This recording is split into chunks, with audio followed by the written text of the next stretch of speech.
اللہ کرے کہ یہ اس کو جس طرح کین فولٹ نے اپنے ایک ناول میں معاملے کو جو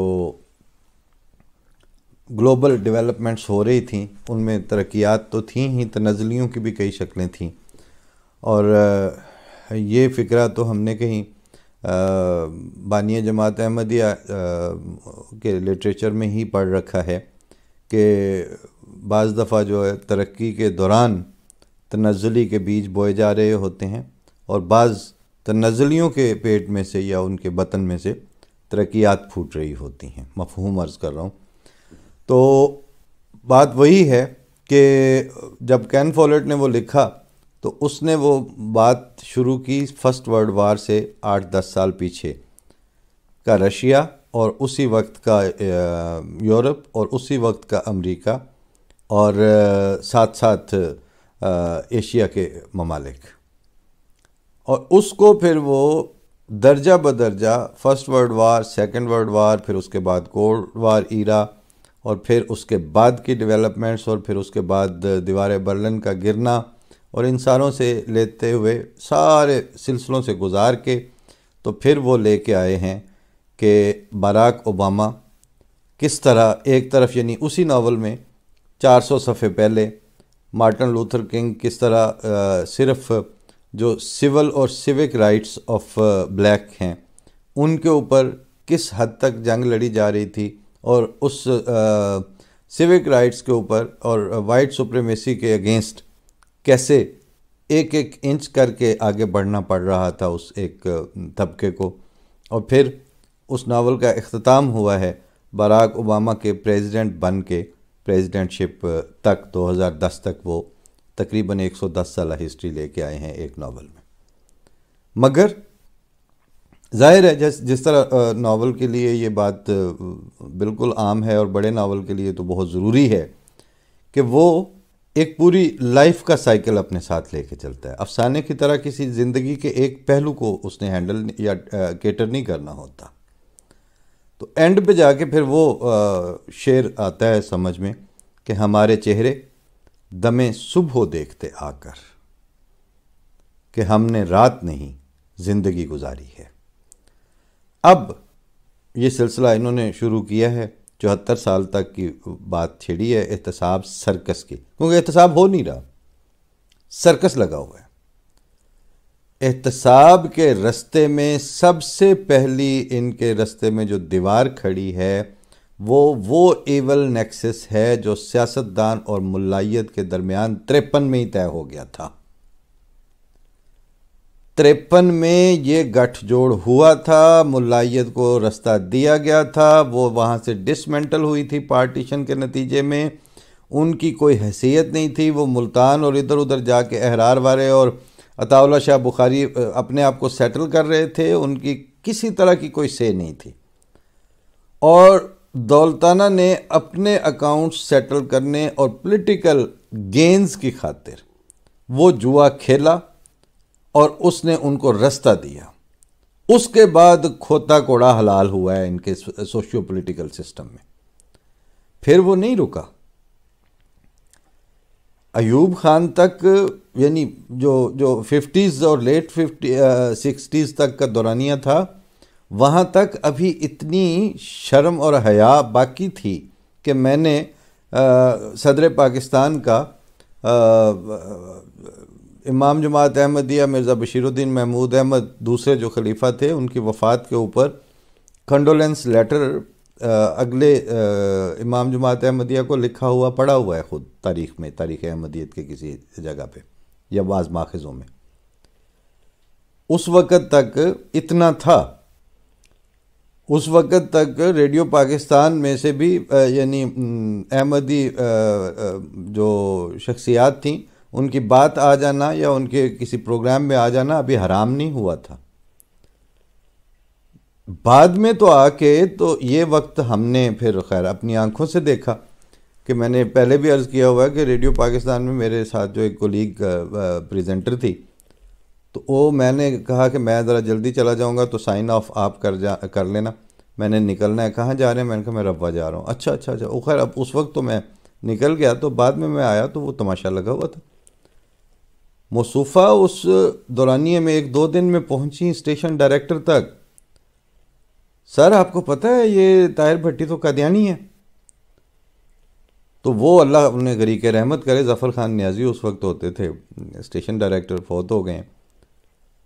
کوئی احمدی نہیں تھے, کوئی ایون پرو احمدی نہیں تھے. میری بات یہاں آ کے بھی, پاکستان سے آ کے بھی ہوتی رہی, تو وہ کہتے تھے کہ میں مرزا صاحب کے دعوے سے متفق نہیں ہوں. ٹھیک ہے, لیکن اس وقت جس وقت وہ خاتون اپنی طرف سے یہ انفارمر بن کے اور وہ ایک نیوز بریک کرنے گئیں, تو انہوں نے اب کہا کہ اچھا تو یہ پروگرام جو کرتی ہیں وہ میرا نام لے کے کہ جو وہ کرتا ہے وہ آپ کر لو گی پھر اس کی جگہ پہ.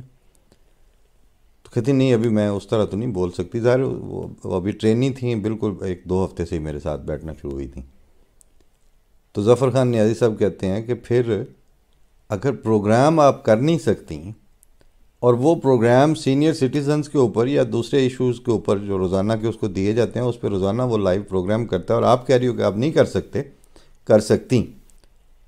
تو پھر وہ احمدی ہے یا نہیں ہے, قادیانی ہے یا نہیں ہے, اس سے کوئی فرق نہیں پڑتا. پروگرام پھر وہ وہی کرے گا.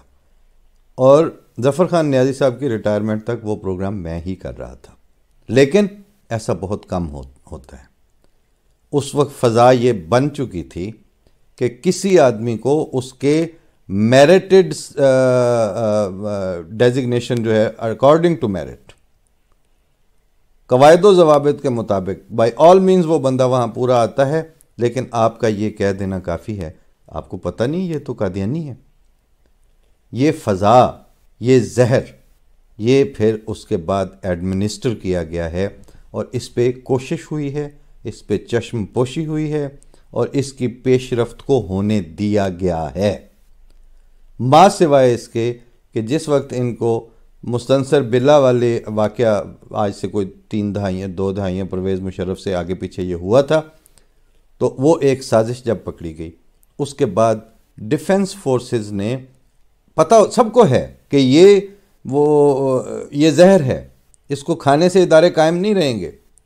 ملائیت ایک زہر ہے, اور یہ مجھے وہ مشتاق یوسفی صاحب کا جملہ کوٹ کرنا پڑے گا جو انہوں نے آغا خان کے ہاسپٹل کے ڈاکٹروں کی ایک تقریر کے دوران کہا تھا کہ, اور وہ جملہ انہوں نے بھی علامہ نیاز فتح پوری کا غالباً بولا تھا, یا کسی پرانے رائٹرز میں سے کسی کا, کہ مولویوں اور سانپوں کی بے شمار قسمیں ہیں. جب لوگ کہکا لگا چکے تو کہتے ہیں مگر فرق صرف یہ ہے کہ بعض سانپ زہریلے نہیں ہوتے. تو سب کو پتہ ہے کہ یہ زہر ہے. تو اس کے بعد انہوں نے اپنے ڈیفنس کے جو انسٹیٹیوشنز ہیں ان کی بھل صفائی کر لی, اور وہ سروائیو کر رہے ہیں. ابھی آپ جو نام لیتے ہیں نا, وہ کہتے ہیں ایک ہی ادارہ انٹیکٹ ہے, اور وہ ہے آپ کا فوج کا, ڈیفنس کا. تو وہ جو انٹیکٹ ہے, انہوں نے 2 دہائیاں پہلے اس میں سے ملائیت کی قابل اثر اور دوسروں کے اوپر تسلط پا جانے والی جو حد تھی, اس سے پہلے اس کی صفائی کر لی تھی. باقی ابھی منہ دیکھ رہے ہیں. باقی زرداری ہیں تو وہ مفاہمت کا بادشاہ ہے, اور نواز شریف ہیں تو وہ جمہوریت کا کھلاڑی ہے, اور عمران خان ہے تو وہ ڈانگ ٹپا ہوئے, اور چلتا ہے تو چلن دو. اور دانت تیز کرنے میں سارے ایک سے بڑھ کر ایک آگے آ رہے ہیں, اور سب کو یہ امید ہے. اور اپنے گھر سے سیکھ لیں, باہر سے کون سی جمہوریت اور کون سی گورننس آپ نے سیکھنی ہے. آپ کے ساتھ جو جن کو آپ کہتے ہیں کہ خلائی مخلوق اور فلانے اور ٹمکانے, ہم تو ان کو بھی آپ کی نہیں, مطلب اسی ملک کی فوج ہی سمجھتے ہیں. ہم سے مراد, میں اپنی رائے کی بات کر رہا ہوں کہ میں یعنی فوج کے ملک چلانے کی بالکل تائید میں نہیں ہوں, لیکن میں فوج جب ایک ادارہ ہے تو وہ آپ ہی کا ادارہ ہے. وہ کون سا آپ افغانستان سے لے کے آئے ہیں, خرید کے نہیں لائے, وہ آپ نے خود تیار کی ہوئی ہے ساری. آپ اپنے پولیٹیکل سسٹم کو کس دن کسی نے سٹینڈ لیا ہے یا اس کے اوپر سسٹمیٹک محنت کی ہے؟ کوئی بھی نہیں کر رہا, سب جھوٹ بول رہے ہیں آپ. بلیاں چڑھا رہے ہیں، جب آپ شیعوں کی بلی چڑھانی پڑے تو آپ شوق سے چڑھا دیتے ہیں، جب آپ کو احمدیوں کی چڑھانی پڑے تو وہ آپ کو، میں کہتا ہوں وہ تو آپ کو لگتے ہی میٹھے چاول ہیں، ہاپ ہاپ کر کے آپ کھاتے ہیں پھر وہ، اور آپ سمجھتے ہیں کہ یہ حرکتیں کر کے تو ہم ملک اور قوم کو کشتی کسی بننے لگا لیں گے. آپ نہیں لگا سکیں گے. آپ کو پہلے جس طرح فوج نے اپنی صفوں میں سے بھال صفائی کر لی تھی ٹائملی، آپ کو اپنی عدلیہ، اپنی بیوروکریسی اور اپنا سوشل اور پولیٹیکل سسٹم اس زہر سے پاک کرنا ہے تو آپ نے سروائیو کرنا ہے، ورنہ آپ کو جو مرضی ہانک کے جدھر مرضی لے جائے گا، آپ کی سے ہی نہیں بچے گی. آپ کون سی چیز پہ لیے بیٹھے ہیں؟ اور یہ میں نے پچھلے 2-3 پروگرام پہلے بھی کہا تھا، یہ مذہبی سٹینڈ نہیں ہے، یہ آپ کا سوشیو پولیٹیکل سیناریو ہے، اور یہ ساری کی ساری وہ جو ہے نوشتہ دیوار ہے، مگر سیاسی اور سماجی نوشتہ دیوار ہے، تاریخی نوشتہ دیوار ہے. پڑھنا ہے پڑھیں، ورنہ یہ چمکتا رہے گا، آپ تاریکی میں ڈوب جائیں گے. فی امان اللہ. السلام علیکم.